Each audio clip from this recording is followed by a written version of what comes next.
This is Balaraju. మిమ్మల్ని చూసుకోవడానికి వచ్చింది నేనే. బాలరాజా?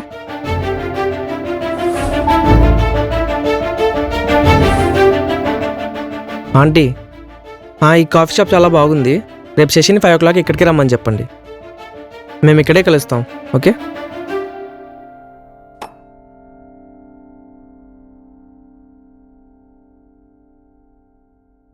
ఎక్స్క్యూజ్ మీ, నేను ఆర్డర్ చేసింది ఇది కాదే. సారీ అన్న. ఏంట్రా మళ్ళీ అది- మిస్టేక్ చేసావా? ఈరోజు థర్డ్ టైం నువ్వు మిస్టేక్ చేయటం. నీకు పని చేయటం ఇష్టం లేకపోతే మానేయ్. నా ప్రాణం ఎందుకు తింటావు? March coffee. Sorry sir. Sorry అన్న, ఇట్స్ ఓకే, మారుస్తా. పర్లేదు బ్రో, ఉంచే. ఏదో టెన్షన్లో ఉన్నట్టున్నావు. రేపు బ్యాంక్ ఎగ్జామ్ ఉంది, లీవ్ అడిగితే ఇవ్వట్లేదు. ఎగ్జామేగా బ్రో, లైట్ తీసుకో. ఎగ్జామే కదా. ఎంఎస్సీ చేశానన్న. నేను కష్టపడి చదివి సంపాదించిన సర్టిఫికేట్ ఇప్పుడు ఈ కాఫీ షాప్లో ఉంది. నెలకి 3 సెలవులు ఇస్తారన్న. 3 ఎగ్జామ్ రాసేసరికి అయిపోయాయి. రేపు ఇంకో ఎగ్జామ్, అది కాక ఇంటర్వ్యూస్ అన్న. ఎవరైనా ఇంటర్వ్యూస్కి వెళ్తే ఫైల్లో ఉన్న సర్టిఫికేట్ చూడాలి. కానీ అదేంటో అన్న, సర్టిఫికేట్ కింద ఉన్న రికమెండేషన్ లెటర్ చూస్తున్నారు. అందుకేనేమో రికమెండ్ అయిన వాళ్ళు రిక్రూట్మెంట్ అవుతున్నారు. అలా కరెక్ట్గా ఉన్న వాళ్ళు ఇలా కాఫీ షాపుల్లోనో స్విగ్గీల్లోనో బతికేస్తున్నారు. రేపు గనక నేను ఇక్కడ లేకపోతే మహా అయితే 10 మంది కాఫీ తాగరేమో.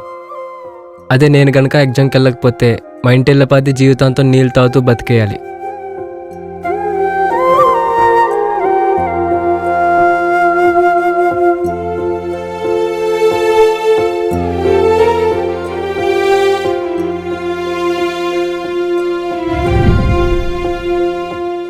సార్ గూగుల్ పే చేసేస్తా. యా.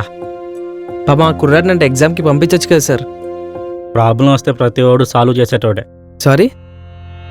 వాడిని పంపిస్తే ఇక్కడ ఎవడు చేస్తాడు పని? నువ్వు వచ్చి చేస్తావా? ఆ? నువ్వు చేస్తానంటే చెప్పు, పంపిస్తా. అది కూడా నువ్వే చేస్తానంటే చెప్పు, పంపిస్తా. ఏమంటావు?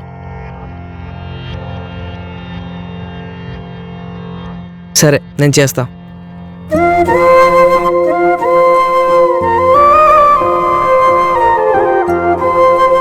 కానీ ఒక్కటి గుర్తుపెట్టుకోండి సార్, తెలివైనోడు వాడు తగ్గ పని చేయకపోతే దేశం ఎప్పటికీ బాగుపడదు.